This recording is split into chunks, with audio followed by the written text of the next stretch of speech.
Frères et sœurs, en écoutant les textes de ce jour, le premier rapport que nous pouvons établir, c'est la comparaison entre deux pastorales. D'une part, celle de Saint Paul et ses compagnons, qui portent de bons fruits à travers la communauté de Thessalonique. Ils se réjouissent de la qualité de leur vie, qui témoigne de leur attachement au Christ, même dans les épreuves, et de leur foi, qui, pour selon Saint Paul, les rend dignes du royaume de Dieu.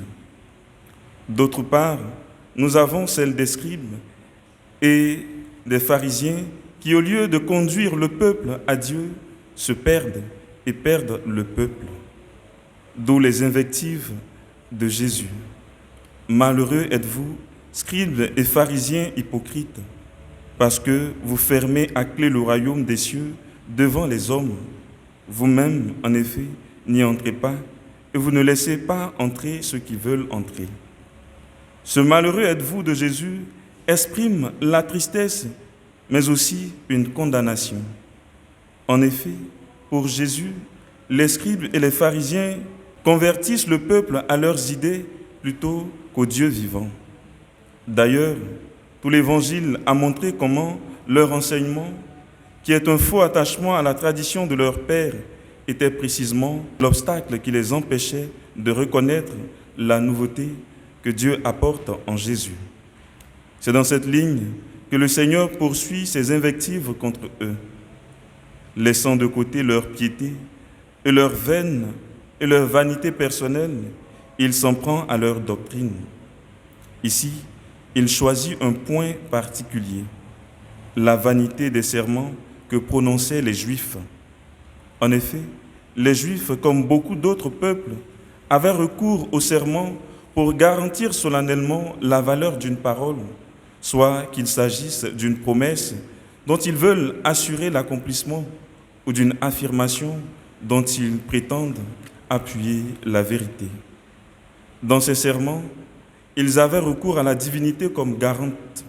Ce secours à la garantie de Dieu prend souvent la forme d'un appel à sa sanction en cas de parjure, de non-respect de la promesse. On pouvait entendre à la fin de ces serments ceci, que le Seigneur me fasse cela, et encore cela, si je ne tiens pas ma promesse. Par exemple, que ma langue s'attache à mon palais si je perds ton souvenir, dans le psaume 136. Ainsi, pour en dégager ceux qui les avaient contractés imprudemment, les scribes et les pharisiens utilisaient des raisonnements subtils dont le Seigneur en énumère certains. Frères et sœurs, l'intention de Jésus n'est pas d'établir qu'il convient ou pas de faire des serments, ni de crier à ceux qui les prononçaient l'obligation de les respecter. Son intention est tout autre. Le Seigneur veut montrer que les scribes et les pharisiens sont des guides fous et aveugles.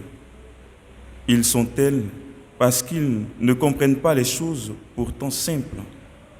Vous dites, si l'on fait un serment par le sanctuaire, il est nul. Mais si l'on fait un serment par l'or du sanctuaire, on doit s'en acquitter. Insensé et aveugle, qu'est-ce qui est le plus important, l'or ou bien le sanctuaire qui consacre cet or? Jésus, par ce raisonnement, fait remarquer que les scribes et leurs disciples sont incapables de distinguer l'essentiel et l'accessoire. Pour suivre les engagements de la vie, ils recourent à des distinctions qui sont des manipulations subtiles. On peut saisir dans leur raisonnement que ce qui rend sacré quelque chose est plus petit que cette chose-là. Alors, on pourrait se demander pourquoi ce qui est plus grand, plus sacré, donnerait-il moins de force au serment? Jésus laisse voir par là jusqu'où le formalisme dans la foi peut conduire. Frères et sœurs, si vos pasteurs sont mauvais, vous n'avez pas le devoir d'être mauvais comme eux. Quand il s'agit de la foi, l'on vous propose tellement de choses. Ce qui est important, c'est que vous vous attachiez au Seigneur et à sa parole, non à des personnes. Arrêtons de nous faire manipuler par des soi-disant hommes de Dieu véreux et voraces, notre foi n'exclut pas l'intelligence. Bien au contraire, elle a besoin d'être comprise et assumée. C'est à bon escient que le pape Jean-Paul II, dans son encyclique Fides et Ratio, disait « La foi et l'intelligence sont les deux ailes par lesquelles l'homme s'élève à la contemplation de Dieu. »